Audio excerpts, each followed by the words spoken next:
Position ಅವರಿಗೆ ಗೊತ್ತಿಲ್ಲ. 1890 ಕಾಯ್ದೆಯನ್ನು ಇವತ್ತು ಅವ್ರು ಇಟ್ಕೊಂಡು ಬರ್ತಾರೆ.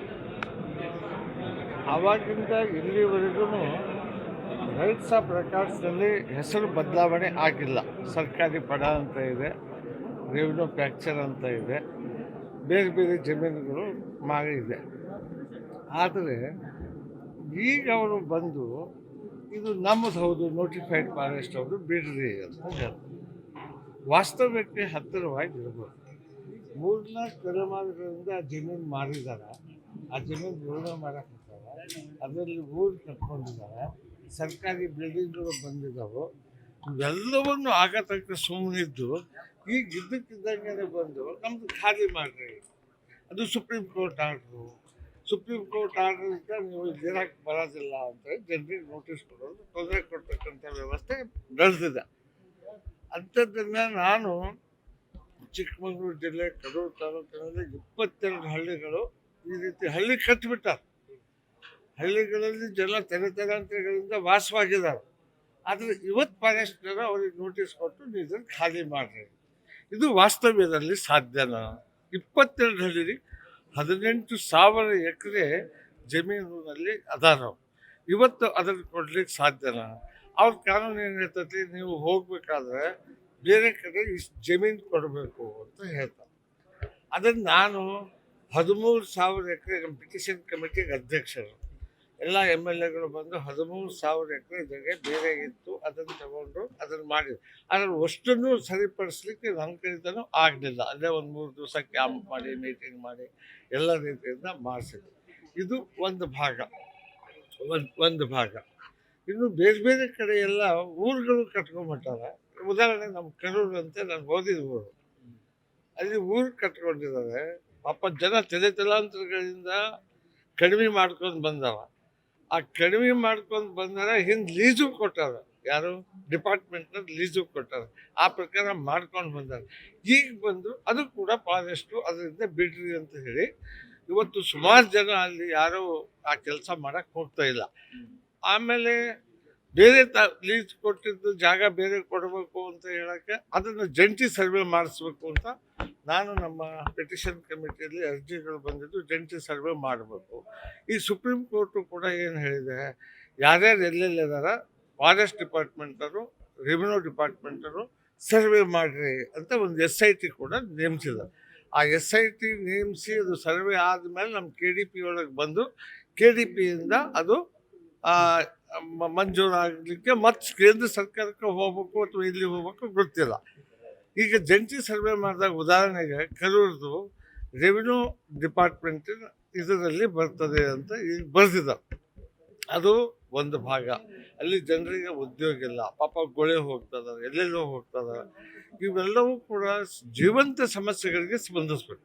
ಉದಾಹರಣೆಗೆ ಗುತ್ಲ ಪಟ್ಟಣ ಪಂಚಾಯತಿ ವ್ಯಾಪ್ತಿಯಲ್ಲಿ 2014ರಲ್ಲಿ ಅದು CND ಲ್ಯಾಂಡು. ಆಮೇಲೆ ಅಲ್ಲಿ ಏನಾಗಿದೆ, ಅದನ್ನು ಮೊದಲು ಈ ಡ್ರೈಲ್ಯಾಂಡ್ ಡೆವಲಪ್ಮೆಂಟ್ ಬೋರ್ಡ್ ಅಂತ ಮಾಡಿದ್ರು. ಅಲ್ಲಿ ಫಾರೆಸ್ಟು ಹಚ್ಚಿ ಬೆಳೆಸಬೇಕು ಅಂತ ಹೇಳಿದರು. ಅದು ಮಾಡೇ ಇಲ್ಲ.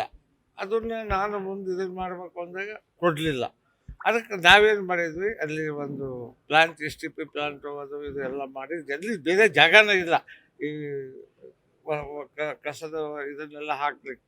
ಅದನ್ನು ಬೇರೆ ಜಾಗ ಕೊಡೋಣ ಅಂತ ಹೇಳಿ ತಗೊಂಡು ದುಡ್ಡು ಕೊಟ್ಟು ಸರ್ಕಾರದಿಂದ ಮಂಜೂರು ಮಾಡಿ ಎಲ್ಲ ಮಾಡಿಬಿಟ್ಟಾರೆ. ಈಗ ಬಂದು ಅದನ್ನು ನಿನ್ನೆ ನಮ್ಮ ಮೇಲೆ FIR ಮಾಡಿ ಇದನ್ನು ಮಾಡಿದ್ದಾರೆ. ಜಾಗ ಕೊಡ್ತೀವಿ, ಆಮೇಲೆ ಅವ್ರು ಹೇಳ್ದಂಗೆ ಕೇಳಿದ್ದೇವೆ, ಕಾನೂನು ಪಾಲಿಸಿದ್ದೇವೆ. ಮತ್ತು ಹಿಂಗಿದ್ದಾಗೂ FIR ಮಾಡಿ ಮತ್ತೊಂದು ಮಾಡೋದು ಸರಿಯಲ್ಲ. ಸಂಬಂಧಪಟ್ಟಂಥ ಅಧಿಕಾರಿಗಳು DC-ಗರ ಸಂಪರ್ಕ ಮಾಡಬೇಕಾಗಿತ್ತು, ನಮಗಾರ ಸಂಪರ್ಕ ಮಾಡಬೇಕಾಗಿತ್ತು. ಒಂದೇ ಸಲನ ಪಾಪ ಅವ್ರ ಮೇಲೆ ನೋಟಿಫೈ ಮಾಡಿ FIR ಮಾಡಿಬಿಟ್ರೆ ಏನು ತಪ್ಪಿದೆ? ಇದು ಪ್ರಜಾಪ್ರಭುತ್ವ, ಇದು ಪ್ರಜಾಪ್ರಭುತ್ವ ವ್ಯವಸ್ಥೆ. ಉಳುವವನೇ ಭೂಮಿಗೆ ಒಡೆಯ ಅಂತ ಹೇಳಿದ್ವಿ, ವಾಸಿಸುವವನೇ ಮನೆ ಒಡೆಯ ಅಂತ ಹೇಳಿದ್ವಿ. ಅದರಲ್ಲಿ ನಾವು ಭಾಳ ಕಷ್ಟಪಟ್ಟು ಈಗ ಎಲ್ಲರಿಗೂ ಪಟ್ಟ ಕೊಡ್ತಕ್ಕಂಥ ವ್ಯವಸ್ಥೆ ಮಾಡಿದ್ವಿ. ಈಗ 75 ವರ್ಷ ಇದ್ದವರಿಗೂ ಯಾರ ತಾಂಡ ಈಗ 75 ವರ್ಷ ಇದ್ದವರಿಗೂ ಯಾರ ತಾಂಡಗಳು ಹಾಡಿಗಳು ಹಟ್ಟಿಗಳು ಕಟ್ಕೊಂಡು ವಾಸವಾಗಿದ್ದಾರೆ ಅವರಿಗೂ ಪಟ್ಟ ಕೊಡಬೇಕು ಅಂತ ಕಾನೂನು ಮಾಡಿದರು ಮನಮೋಹನ್ ಸಿಂಗ್ ಇದ್ದಾಗ. ಅದೆಲ್ಲವೂ ಇದ್ದಾಗೂ ಸಹಿತ ಈ ಫಾರೆಸ್ಟ್ ಡಿಪಾರ್ಟ್ಮೆಂಟ್ ಅವರು ಸಾರ್ವತ್ರಿಕವಾಗಿ ಒಂದೇ ಸಾರ್ವಭೌಮ ಅಧಿಕಾರವನ್ನು ನಡೆಸ್ತಾ ಇದ್ದಾರೆ. ಇದರಿಂದ ಬಹಳ ಜನರಿಗೆ ಅನ್ಯಾಯ ಆಗ್ತಾ ಇದೆ. ನಮ್ಮಂತರಿಗೆ ಈ ಪರಿಸ್ಥಿತಿ ಆದರೆ ಇನ್ನು ಇಲ್ಲದೆ ಇದ್ದಂಥ ಜನ ಮೊನ್ನೆ ಆ ನೀಲ್ಕಟ್ಟಿ ಅಂತ ಒಂದು ಊರಿದೆ ಶಿಗ್ಗಾಂವ್ ತಾಲೂಕಿನಲ್ಲಿ, ಅವರಿಗೆಲ್ಲ ನೋಟಿಸ್ ಕೊಟ್ಟು ಇಮಿಡಿಯೇಟ್ಲಿ ಖಾಲಿ ಮಾಡ್ರಿ ಅಂತಾರೆ. ಕೋಲಾರದೊಳಗೆ ಖಾಲಿ ಮಾಡ್ರಿ ಅಂತ ಹೇಳಿ ಅವ್ರನ್ನೆಲ್ಲ ಖಾಲಿ ಮಾಡ್ತಾರೆ. ಆ ಜನ ಎಲ್ಲಿಗೆ ಹೋಗ್ಬೇಕು? ಇದು ಪ್ರಜಾಪ್ರಭುತ್ವ ವ್ಯವಸ್ಥೆಯಲ್ಲಿ ನಾವೆಲ್ಲ ಇದ್ಕೊಂಡಿದ್ರು ಕೇಂದ್ರ ಸರ್ಕಾರ ಈ ಕಾನೂನನ್ನು ಸರಳ ಮಾಡಬೇಕು. ಮತ್ತು ಇಲ್ಲಿಂದ ಆರಿಸಿ ಹೋದಂಥ ಪಿಗಳು ಇವ್ರು ಏನು ಮಾಡ್ತಾ ಇದ್ದಾರೆ? ಮತ್ತು ಜನರ ಸಮಸ್ಯೆ ಎಲ್ಲ ಗುರ್ತಿದೆ ಅವ್ರಿಗೆ. ನಮ್ಮ ಬೊಮ್ಮಾಯಿ ಅವ್ರಿಗೆ ಗೊತ್ತಿದೆ, ರಾಘವೇಂದ್ರ ಅವರಿಗೆ ಗೊತ್ತಿದೆ, ಆ ಪೂಜಾರಿ ಅಂತ ಅವರಿಗೂ ನಾನು ಪ್ರಶ್ನೆಯಲ್ಲಿ ಭೇಟಿಯಾಗೀನಿ. ಈ ದೇಶದ ಲೋಕಸಭಾ ಅಧ್ಯಕ್ಷರಾದಂಥ ಓಂ ಬಿರ್ಲಾ ಅವ್ರಿಗೆ ಭೇಟಿಯಾಗಿ ಹೇಳಿದ್ದೇನೆ. ನಮ್ಮ ಪ್ರಯತ್ನಗಳನ್ನು ಎಲ್ಲ ರೀತಿಯಿಂದ ಮಾಡಿದ್ರ ಜೊತೆಗೆ ಅಧಿವೇಶನ ನಡೆದಾಗ ಕಳೆದ 3 ಅಧಿವೇಶನಗಳ ಹಿಂದೆ ಯಾರ್ಯಾರು ಎಷ್ಟು ಅದಾರ ಅವ್ರಿಗೆ 25 ವರ್ಷ ಕೊಟ್ಟಿದ್ದೀರಿ, ಯಾರು ಜನರಲ್ಲಾಗಿ ವಾಸವಾಗಿದ್ದಾರೆ 75 ವರ್ಷ ಕೊಟ್ಟಿರಿ, ಇವ್ರಿಗೂ 25 ವರ್ಷ ಕೊಟ್ಟು ಇವರಿಗೂ ಪಟ್ಟ ಕೊಡ್ತಕ್ಕಂಥ ವ್ಯವಸ್ಥೆ ಮಾಡಿರಿ ಅಂತ ಹೌಸ್ನಲ್ಲಿ ಇನಾನಿಮಸ್ಲಿ ರೆಸೊಲ್ಯೂಷನ್ ಪಾಸ್ ಮಾಡಿದ್ರು. ಸರ್, ನಮ್ಮ ಹಾವೇರಿ ಜಿಲ್ಲೆದಾಗ ಎಷ್ಟು ಇಲ್ಲ ಒಂದೇ ಇನಾನಿಮಸ್ಲಿ ರೆಸೊಲ್ಯೂಷನ್ ಪಾಸ್ ಮಾಡಿದರೆ ಕೇಂದ್ರ ಸರ್ಕಾರದವರು ಅದನ್ನು ರಿಜೆಕ್ಟ್ ಮಾಡಿ ವಾಪಸ್ ಕಳಿಸ್ತಾರೆ. ಹಂಗಾದ್ರೆ ಇದು ಜನ ಸರ್ಕಾರವೋ ಅಥವಾ ಕೇಂದ್ರ ಸರ್ಕಾರ ಮತ್ತು ಸುಪ್ರೀಂ ಕೋರ್ಟ್ ಹೇಳಿದಂತೆಯೇ ಕೇಳಬೇಕು. ಹಾಗಾದ್ರೆ ಈ ಜನ ಬದುಕಬೇಕು ಹೇಗೆ? ಯಾರು ಫಾರೆಸ್ಟ್ನಲ್ಲಿ ವಾಸವಾಗಿದ್ದಾರೆ, ಯಾರು ಫಾರೆಸ್ಟ್ ಜಮೀನನ್ನು ಹೊಡ್ಕೊಂಡಿದ್ದಾರೆ, ಇವ್ರ ತಪ್ಪಿನಿಂದ ಆಗಿದೆ ಅದು. ನಮ್ಮೂರಲ್ಲಿ 1957ರಲ್ಲಿ ಸರ್ಕಾರಿ ಪಡ ಜಮೀನನ್ನು ಪಂಚಾಯತಿಗೆ ಟ್ರಾನ್ಸ್ಫರ್ ಮಾಡಿದರು. ಯಾರು ಮಾಡಿದ್ದಾರೆ? ಸರ್ಕಾರನ ಮಾಡಿದರು. ಆಮೇಲೆ ಇದನ್ನು ಗಿಡಗಳನ್ನು ಬೆಳೆಸಲಿಕ್ಕೆ, ನಿಮ್ಮ ದನಕರುಗಳನ್ನು ಮೇಯಿಸಲಿಕ್ಕೆ ಒಂದೇ ಸರ್ವೆ ನಂಬರ್ ಇರೋದು. ಅದು 85 ಎಕರೆ ಒಂದೇ ಸರ್ವೆ ನಂಬರ್ ಇರೋದು, ಅದು ಊರಿಗೆ ಹತ್ಕೊಂಡಿರೋದು. ಅದನ್ನು ಈಗ ಅದು ಮೀಸಲು ಫಾರೆಸ್ಟು ಅರಣ್ಯ ಅಂತ ಈಗ ಬಂದಿದೆ. ಇಷ್ಟು ವರ್ಷ ಬಿಟ್ಟುಕೊಟ್ಟು ಈಗ ಒಂದೇ ಸಲ ಬಂದು ಕೆಲವರು ತೋಟ ಮಾಡಿದ್ದಾರೆ, ಮನೆ ಕಟ್ಕೊಂಡಿದ್ದಾರೆ, ಮಠ ದೇವಸ್ಥಾನ ಸ್ಮಶಾನ ಎಲ್ಲವೂ ಇದ್ದವು. ಅವನ್ನ ಎಲ್ಲಿ ಶಿಫ್ಟ್ ಮಾಡಿ ಯಾವ ಊರಿಗೆ ಕಳಿಸ್ಬೇಕೀಗ? ಇದು ಜೀವಂತ ಸಮಸ್ಯೆಗಳು. ಇದನ್ನು ಕೇಂದ್ರ ಸರ್ಕಾರ ಕಣ್ಣು ತೆಗಬೇಕು. ಸುಪ್ರೀಂ ಕೋರ್ಟ್ನವರು AC ಒಳಗೆ ಕುಂತು ಆದೇಶ ಮಾಡ್ತಾರೆ. ಆದರೆ ಇಲ್ಲಿ ಜನರ ಪರಿಸ್ಥಿತಿ ಏನಿದೆ, ಅವ್ರಿಗೆ ಎಲ್ಲಿ ಕಳಿಸ್ತೀರಿ? ಅವ್ರಿಗೆ ರಿಹ್ಯಾಬಿಟೇಷನ್ ಮಾಡಬೇಕಲ್ಲ, ಬೇರೆ ಜಮೀನು ಕೊಡಬೇಕಲ್ಲ, ಎಲ್ಲಿಂದ ಕೊಡಬೇಕು ಅದನ್ನು ಅವ್ರು ಯೋಚನೆ ಮಾಡಬೇಕು. ಆದ್ದರಿಂದ ಈಗೇನೋ ಯೋಚನೆ ಮಾಡಿ SIT ಮಾಡಿದ್ದಾರೆ. ಅದಕ್ಕೆ ಪರ್ಯಾಯ ಜಮೀನು ಕೊಡ್ರಿ ಅಂತಾರೆ. ಎಲ್ಲಿಂದ ತರಬೇಕು ಪರ್ಯಾಯ ಜಮೀನು? ವಾಸವಾಗಿ ಇದ್ಕೊಂಡಿದ್ದನಿಗೆ ಪಾಪ ವಾಸವಾಗಲಿಲ್ಲ ಹಕ್ಕು, ಜೀವಿಸುವ ಹಕ್ಕು ಎಲ್ಲರಿಗೂ ಇದೆ. ಮತ್ತು ಅವ್ರಿಗೆ ಜೀವನ ಮಾಡೋಕ್ಕೆ ಬಿಡೋದಿಲ್ಲ. FIR ಮಾಡ್ತೀರಿ, ಜೈಲಿಗೆ ಹಾಕ್ತೀರಿ ಅಂದರೆ ಮತ್ತು ಈ ದೇಶದ ಪ್ರಜಾಪ್ರಭುತ್ವ ವ್ಯವಸ್ಥೆಗೆ ಗತಿ ಏನು? ಇದು ಯಾಕೆ ಪ್ರಜಾಪ್ರಭುತ್ವ ಆಗಿರಬೇಕು ಅಂತ ನನ್ನ ವಾದ.